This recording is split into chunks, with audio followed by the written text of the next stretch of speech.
All right, got a crazy story for you guys today. You already seen the title, so you already know what type time I'm on. Big homie J5th definitely in the building. Let's jump right into it. So as you see, we have a serial artist handed 55 years in a penitentiary, right where he needs to be. And a crazy piece that I got to this story is that this person was actually my cellie when I was locked up, and I was actually in the cell with him when he got handed down these charges. So I'll be able to give you some background information to what was going on to this that the general public won't know and the news stories won't know, because he told me this out of his own, told me some things this out of his own mouth. So, serial artist handed 55 years. A man who police said committed a series of R's over a 4-year period today learned his fate. Marquise Dozier was sentenced to 55 years in prison. He previously pleaded guilty to 3 counts of felony rape. So we're going to jump into the news story, and then I'm going to go ahead and give you my background details. Here we go. Investigators collected DNA from one of the scenes back in 2017 and connected it to 2 other unsolved cases. In March, they identified Dozier through fingerprint evidence. Owning a business comes with pressure. All right, that's it. That was a short story, but just like I said, I got some background information about this story, so let's jump right into it. So, just so I have my facts straight in this.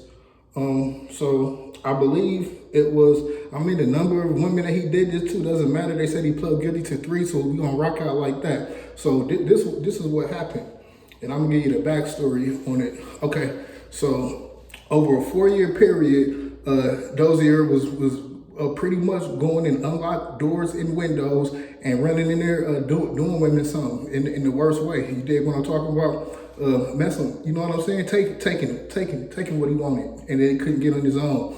You dig what I'm talking about? So finally, in the last one, they got fingerprints that linked him to the cases, and so then I'm gonna jump right into the background information that I have. So after they had his fingerprints, they detectives called him up and was like, we want to come down here and talk to you. And so he went down there and pretty much told on himself. He probably had a guilty conscience by then. So let's go to the backstory on the firsthand information I had from him, because like I said, he was my cellie, and I was in the cell with him at the time. He got dropped down to 55 years, and they straight finessed him on it too, as they should have. So what he told me was that, and I'm not sure the sequences of everything like that happened, because he lied about a lot to me. He tried to finesse me. I knew better than that, but I guess it's kind of hard to admit that you are nasty enough to go do some stuff like that, and now I have to face the consequences for it. So what he told me was that he didn't want to be here no more. He wanted to take himself out the game. You dig what I'm talking about? And he didn't want to do that with only being with one woman. And so, that's how you know he's lying, because you did this over a 4-year period. So it wasn't just something that just clicked in your mind and you went out and did all that in one night and then got busted 4 years later. It happened over a span of years. And so, but this is what he told me though. He said he wanted to take himself out the box, and he didn't want to do it. We just had only been with one woman, because he was married with 2 children. You did what I'm saying? And so he said that on the night, now that's what I'm saying by what sequences, because he wasn't telling me the complete truth. He was telling me, you know what I'm saying, pieces here and there about what happened. And so he told me that, and that's what I'm saying, I don't know if it was the last night or which part of the sequence this was in, but he said he got twisted. He was smoking K2, and he busted a bottle. He was drinking alcohol with it too. And so he busted a beer bottle over the curb or something like that, and he attempted to do himself something in the worst way. You know what I'm saying? So he said he poked himself in the neck. I guess it didn't work. I guess he didn't even have the cojones to do that. So he wrapped a t-shirt around his neck and went and jiggling doorknobs. Found an open doorknob. Now you have to be a special kind of stupid, because he's doing this in the hood. He ain't doing this in the good part of town. He's doing this in the stone cold center of the hood. And you just going on random doorknobs, jiggling them, and finding one that's open and going up in there. You don't know what you going up into. So he lucky he's still around to even get that time. Because you knocked on somebody's door like mine, you wouldn't have had to worry about going to trial, buddy. So anyway, let's continue. So that's what he said. He said he didn't want to take himself out the box, but only had been with one woman, even though he's a married man. And so, yeah, you signed up to be married at a young age or whatever like that, but you was only about to be with one woman for the rest of your life. That's what you signed up for, goofy. So anyway, so I know that was cap. He just a nasty, perverted person. And being in the celly with him for around a month, I could see the nasty ways he had about him. Like, I would have to, you know what I'm saying? When you got somebody like that and your celly, and we're at the highest level. We're here people that did multiple of deleting people permanently off the earth. You know what I'm saying? I'm in there with people like that over a probation violation because I talk crazy to the police and I make them, you know what I'm saying? I learned my lesson, not cooperate. Yes, sir. No, sir. Right away, sir, when it comes to the laws. But back then, I had a little attitude with them, so they figured they were going to have something for me back in return. So that's how I ended up there in 22 and 2. So anyway, that's his story on what he said and why he did that and whatever like that. He told all type of lies and that he didn't take it, and when he went in there, they would just, you know what I'm saying, willingly do it, which is cap, because I didn't read the stories over the women before. He did that to one of them women in front of their child. Yeah, he did that to one of the women in front of their child, and either hit one with a brick or threatened to hit them with a brick. Just crazy nonsense. Just trying to, I don't know. But he had a sick, perverted mind. And I would have to check him a lot because, you know what I'm saying? Just because you on that type of timing and people was going to, you're going to get some extra friction being in there for things like that. And so I would have to tell him to operate in a certain way because you're not about to be bringing out on my, like, he'd just be, somebody asks him, hey, bro, how you, because, people will communicate through the toilets and things like that. And every time somebody will ask him, he'll just say, yeah, no, you cannot. You need to come ask me. He can't sign on to nothing in this bunk, in this cell. You got to come ask me because he ain't got nothing. Nobody's putting any money on his commissary. I think he had maybe his grandmother or something like that would put like 20 bones on his book every other week on Friday. And that was the deal we had, is that I would occasionally break them off with some zooms and whams because I'm not that messed up of a person. It's messed up when you know what I'm saying, you're trying to eat good and your celly don't have no money to put in. So we agreed that, I would break him off with some zooms and whams during the week, and on Friday he would pay for the movie nights. And that's what be about all the money he get, because he just got a dub, so he had enough to pay for a movie and a little bit of phone time.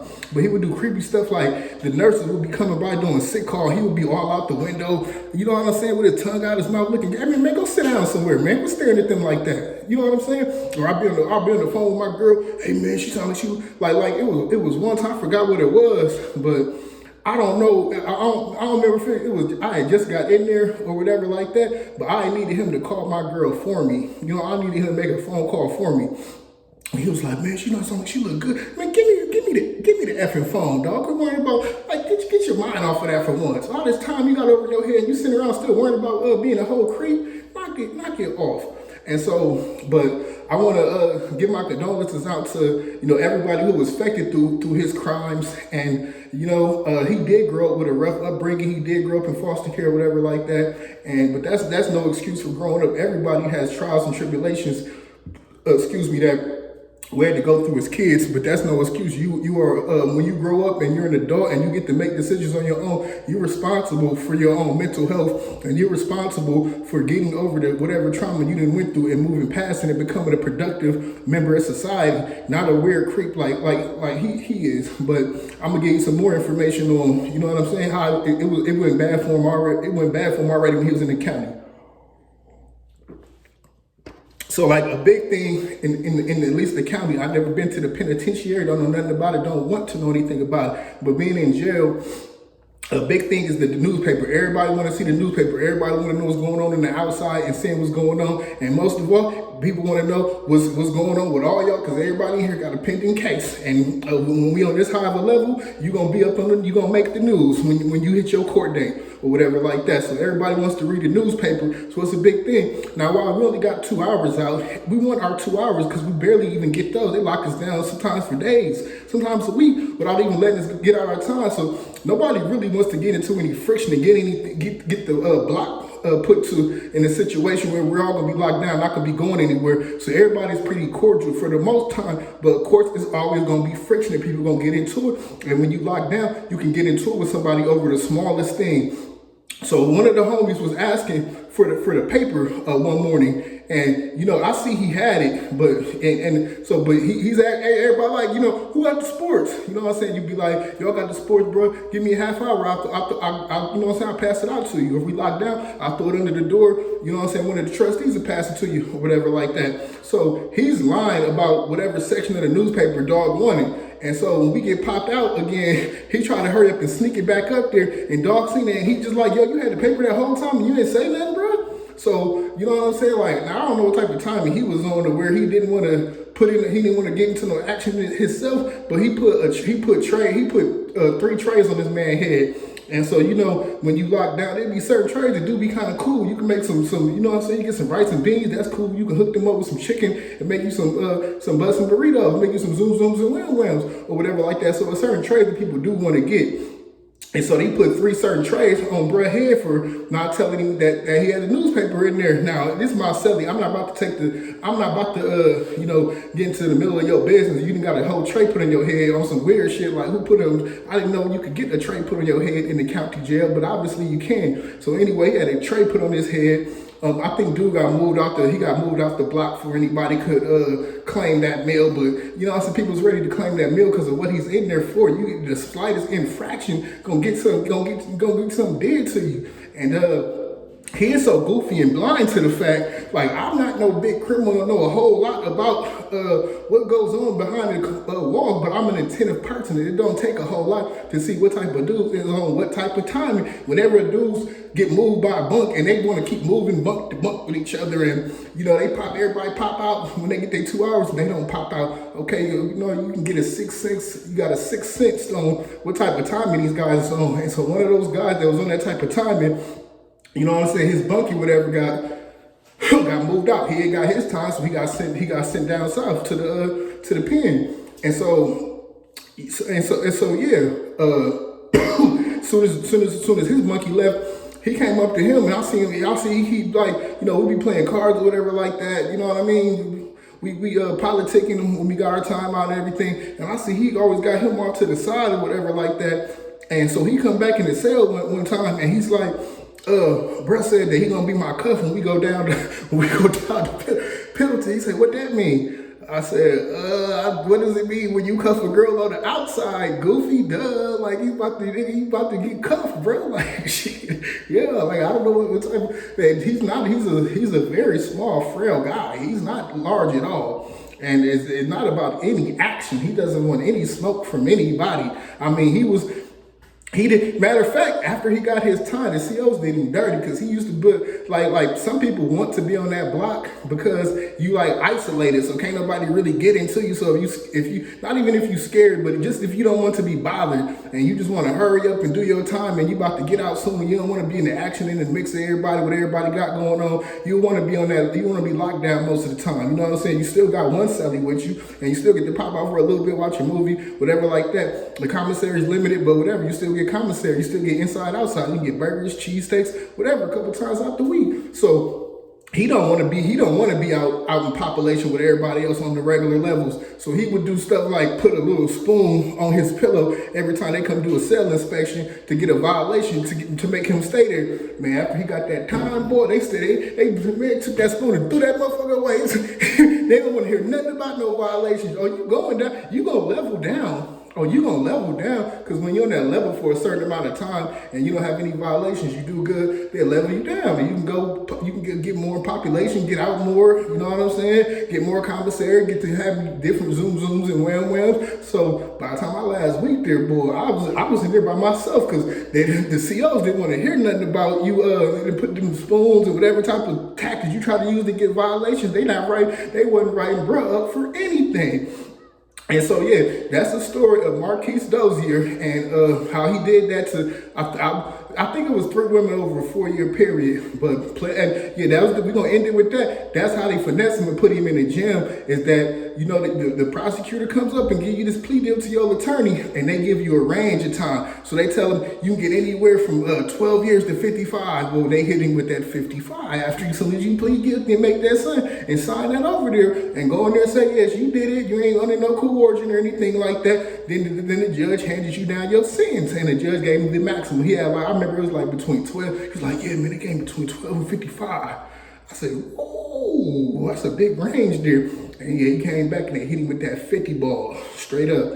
And so he's down there right now. I'm sure he's not having a good time. He's probably somewhere getting bunt over right now, doing something strange for a little piece of no change. And so that was his case, and that's when you can't control your urges. And you know what I'm saying? That's wrong. He was already married, and you up there doing that, going back to your lady, bringing back who knows what, doing all these strange things, smoking, messing with them drugs. But after over a 4-year period, bro, you can't just say you was tripping or anything like that. You were making choices, and now you got to face them consequences. So that's it, and that's all. That's the story. Like I said, my condolences goes out to all the victims. That is some sick, nasty behavior, but he's not having the best time behind the walls. If anybody that knows them or anything like that sees it, he isn't having a good time behind the walls at all. Trust me, he was getting cuffed before he even left the county jail. They was already plotting on him, already plotting on what they was gonna do down to that man when they got down there to Pendleton or wherever else he gonna go. Miami, I'm not sure. But yeah, that's my story for today. I want you to hit that like button, subscribe to the channel. As when it always, it's the big homie J5th, and I just want to close out with this: to go to 21supply.com and pick you up some merch and support my channel, because it's lit and you already know what type of time I'm on. You can get 20% off when you use the code SAUCE. And to that F nigga who talking about some Charleston White's gonna sue me, that nigga can't sue me for nothing. He done stole from Tupac. So Tupac said never ignorant, getting goals accomplished. That nigga ain't make that up. So tell that snitching ass, corny ass, bony ass, cheddar bob ass nigga to stay the F off my channel and stay in his lane, because he watches me too. And I've seen him react to things that I said, and I know he was watching my channel before and talking about it. Because he don't like somebody that I don't like also, which I don't give a F about what they got going on. I'm in my own lane doing my own thing, and I ain't worried about that snitching, but I am gonna do a video on him because I don't like what he doing. So I'm gonna pop my S on that. I'm gonna pop my stuff about that guy too. But yeah, bruh, yeah, and you know who you is.